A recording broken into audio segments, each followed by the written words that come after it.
시청자 여러분 안녕하셨습니까? 장군의 소리 김형철입니다. 오늘은 국민대학교 정치대학원 겸임교수이신 권순철 박사님을 모셨습니다. 권 박사님 나오셔서 감사합니다. 네, 감사합니다. 오늘 권 박사님하고 같이 나눌 대담 주제는 북한이 즐겨 쓰는 용어 우리 민족끼리에 대해서 알아보는 시간을 갖도록 하겠습니다. 권 박사님께서는 그 민족에 대한 연구를 깊이 하신 걸로 알고 있는데 아주 굉장히 좀 특이한 분야거든요. 어떻게 그 분야를 연구하게 되셨는지 한번 소개해 주시죠. 사실 뭐 특이한 분야는 아니죠. 우리하고 늘 함께 왔으니까. 너무 함께 봤기 때문에 예, 잘 그렇죠. 연구할 대상이 아니라고 생각했을 텐데. 저도 깜짝 놀랐습니다. 왜냐하면 노재봉 총리님으로부터 6개월간 한 학기 강의를 들었습니다. 박사과정에서. 그때 총리님께서 민족이란 주권적 개인을 의미한다. 주권이 있는 국민을 얘기한다라고 했을 때 우리가 평소에 가져왔던 어떤 그 역사와 전통에 입각한 문화, 언어, 혈통의 그 공감대를 조성한 집단 이것을 민족으로 생각했는데 뭐 혈연적 민족이라든가 근데 전혀 다른 이 내용에 대해서 깜짝 놀랐죠. 그래서 이것이 무엇인가 해가지고 한번 연구를 해보고자 했었습니다. 그래가지고 박사과정을 통해서 논문도 이렇게 썼고 논문을 통해서 노총님께서는 책을 한번 내보자 말씀이 계셔가지고 한국 민족주의의 모든 것을 한번 담아가지고 실제 우리가 지금까지 관념적으로 잘못 사용을 해왔던 이 민족 개념을 한번 새롭게 올바르게 정립해보자 하는 차원에서 민족주의라는 책을 한번 써봤습니다. 그게 이 책이죠. 네네. 네. 제목이 민족주의란 그리고 부제로 낭만적 민족주의 비판 이렇게 되어 있습니다. 네. 이게 시중에서 네, 교보나 영풍이 다 있습니다. 그렇군요. 지금 예. 시중에는 이제 이 민족주의라는 책하고 앤서니 스미스 같은 민족주의란 두 권이 있는데 앤서니 스미스가 쓴 거기는 이제 전통적 민족주의하고 근대적 의미가 두 가지 나와 있는 부분이 있습니다. 그렇군요. 네. 그렇다면 그런 민족이라는 개념이 네. 우리나라 우리 국민들에게 또는 우리 민족에게 네. 소개된 그 유래를 한번 말씀해 주시죠. 우선 그 민족은 그 네이션의 번역어입니다. 네이션의 번역어. 독일은 이제 폴크죠. 여기서는 원래 나치어에서 이제 라틴어로부터 출발했는데 영국에서는 뭐 대중 주민으로 쓰이다가 서브린 피플 해가지고 주권을 가진 주민 의미로 이제 사용이 됐죠. 그 이후에 루소에서 장작 루소에 의해서 네이션 개념이 정상적으로 민족 개념으로 정립이 됐죠. 그 개념이 뭐냐면 주권을 가진 국민을 의미하죠. 그러니까 개인의 자유와 권리를 보장할 수 있는 공동체. 그래서 개인의 자유 의지에 의한 선택과 동의를 전제하는 공동체라는 그 의미가 바로 민족이다 하는 것이죠. 프랑스의 그 정치 사학자 어네스트 르랑은 이렇게 얘기했습니다. 민족의 존재는 매일매일의 국민 투표다. 거기 뭡니까? 주권을 가진 국민을 의미하죠. 그렇죠. 주권을 가진 국민 의미가 아니면 민족이 아니라는 것이죠. 그 네이션적 의미는 곧 민주주의와 함께 갈 수밖에 없는 그런 이념을 포함하고 있습니다. 그 이외의 어떤 종족적, 언어적, 혈통적 일민족관념은 전근대적인 요소로서 현대적 의미의 네이션 민족 개념하고는 전혀 다른 부분이죠. 그렇다면 여기서 질문을 하나 드려야 될 것은 네. 그 민족이라는 개념이 왜 우리한테는 전 근대적인 개념으로 뇌리에 뿌리 박혔는지 그 점을 좀 말씀을 해주시기 바랍니다. 그게 결과적으로는 우리나라에 들어올 때 예. 근본적으로 그 문제가 있었다고 생각됩니다. 일본에서 그 단어가 들어왔는데 그것이 대한제국시기에 들어왔죠. 예. 예. 1910년 이전에 그렇죠. 1905년 정도 됩니다. 예. 물론 뭐 거기에 이제 대한 독립신문에서 좀 한두 자 쓰긴 했지만은 정상적으로는 이제 그 정도 됩니다. 일본에서는 그것을 독일로부터 받아들여 가지고 민족, 국민 이 두 가지 단어를 쓰다가 자기들은 국민을 쓰고 우리에게는 민족으로 이렇게 보냈죠.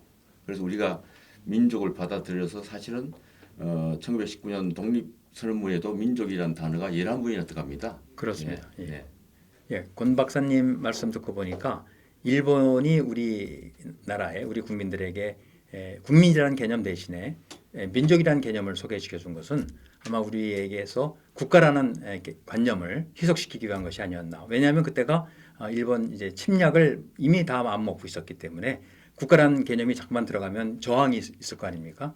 그렇기 때문에 국민보다는 민족이란 개념을 소개한 것 같은데 그거에 대해서 어떻게 생각하시는지? 예, 저도 그렇게까지 생각을 안 해봤었는데 충분히 그럴 가능성이 있죠. 왜냐하면 국민이라는 개념은 주권과 관련된 부분이 있으니까. 그다음에 그 시기에 국가 주권, 국민 주권 개념이 그 정립돼 있던 시기였기 때문에 근대성 있는 우리에게 민족을 준 것은 그런 그 국가 주권, 국민 주권 개념을 희석시키기 위한 하나의 방편이 아니었겠냐 하는 생각이 듭니다. 권 박사님, 그런데 지금까지도 우리 국민들은 민족 하면은 주권하고는 상관이 없는 괴리 있는 개념으로 받아들이거든요. 그러니까 북한에서도 우리 민족끼리라는 말을 써도 우리는 또 그렇게 거부감 없이 마저 하면서 얘기를 할 수 있는데 그렇다면 이런 현상은 왜 발생할 수 있을까요?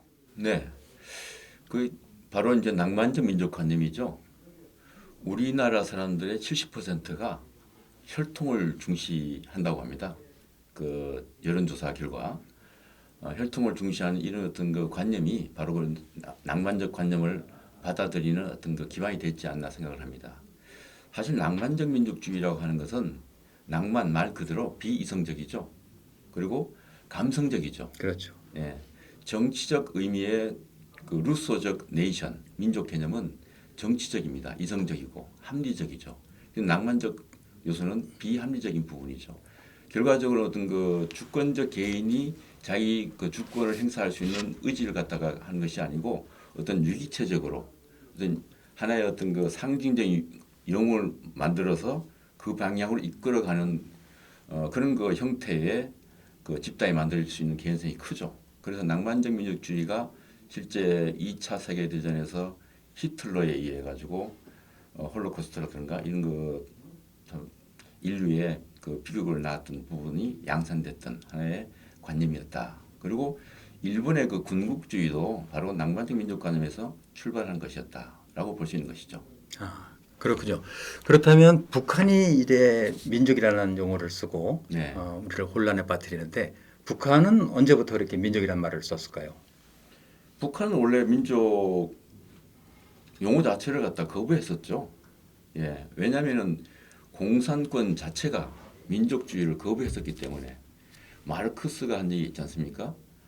민족주의는 자본주의와 함께 없어질 것이다. 자본주의 멸망을 얘기했지 않습니까? 프롤레타르 혁명에 의해서. 그렇죠. 그럼 지구상에 지금 공산주의가 다섯 개 나라밖에 없지 않습니까? 전부가 다 자본주의가 돼 있었고. 근데 마르크스가 얘기했던 그 자본주의와 함께 멸망할 것이다라고 했던 그 이념을 김일성도 따르고 있었던 것이죠. 왜냐? 1957년도 김일성이 이렇게 얘기합니다. 민족보다는 계급이 우선이다. 민족은 계급의 이익에 배치된다 하는 것이었죠. 그 계급이 뭡니까? 노동자 계급이죠. 프롤레타리아 계급이었죠. 그렇기 때문에 북한은 원래 민족을 거부했었습니다. 공산주의 개념 그렇죠. 그대로 따랐기 따랐기 때문에. 때문에. 예. 그런데 언제부터 이렇게 우리 민족끼리라는 말을 들고 나왔을까요? 실제 북한이 민족주의 개념을 공식적으로 이렇게 내놓은 것이 언제냐면은 1986년입니다. 그때 김정일이 조선민족 제일주의를 주장을 했죠. 조선민족은 우수하다. 자긍심을 갖자. 우리 민족만큼은 그게 그 주 핵심이었죠. 왜 그랬냐면은 그 당시에 동구 공산권이 다 몰락할 시기였죠. 그 시 예, 맞습니다. 폴란드, 헝가리, 뭐 체코, 뭐 전부 다 공산권이 다 무너졌지 않습니까? 공산권 몰락을 보면서 어떤 체제 유지에 대한 위급함을 느낀 거예요. 그러다 보니까 이제 이 민족주의가 나만이 먹힐 것 같은 생각도 들었을 테고, 그래서 이제 민족주의를 갖다 다시 이제 세운 거죠. 결과적으로 뭡니까? 북한은 그 이전까지는 주체 사상이었죠. 그렇죠. 예, 주체 사상을 둘러싼 하나의 외피로서 이제 민족주의를 만든 겁니다. 주체 사상이 민족주의를 만든 것이죠. 그래서 북한 민족주의를 주체 민족관이라고 얘기하는 것도 바로 그것입니다. 조선민족 제일주의 주체 사상의 핵심 태제가 자주성이지 않습니까? 민족 자주. 일선의 민족 자결주의와 관련된 그 자주성이 같이 포함되어 있죠. 그래서 그런 그 이념적인 틀을 잘 그 이용을 해서 조선민족 제일주의를 주창하게 됐던 것이죠. 86년도에. 그러니까 북한이 민족주의를 받아들인 게 그리고 대외적으로 공표한 게 불과 30여 년 안 남짓. 되죠. 예, 그렇죠. 예. 예, 그렇습니다. 오늘 사실 좀 이게 주제가 무거워서 예. 요 정도에서 끊고 다음에 그렇습니까? 또 자리를 마련할 텐데요. 예. 오늘 이권 박사님 말씀을 들어보면 결국 민족이라는 것은 주권을 가진 우리의 국민이다. 그것이 맞는 것이고요. 북한도 처음에는 민족을 거부했다고 합니다. 공산주의 사상을 들여오기 위해서. 그러다가 이제 동구권의 몰락과 함께 자기 체제 유지를 위해서 민족이라는 개념을 도입한 걸로 알고 있습니다. 맞습니까? 예, 맞습니다. 예, 그렇게 정리를 해드리고요. 다음 시간에는 바로 우리 민족끼리라는 북한의 통일 전선 전술에 대해서 한번 알아보는 시간을 갖고 몇 가지 질문 사항을 한번 준비해 보겠습니다. 네. 그럼 다음번에 또 뵙겠습니다. 감사합니다. 네, 감사합니다. 예.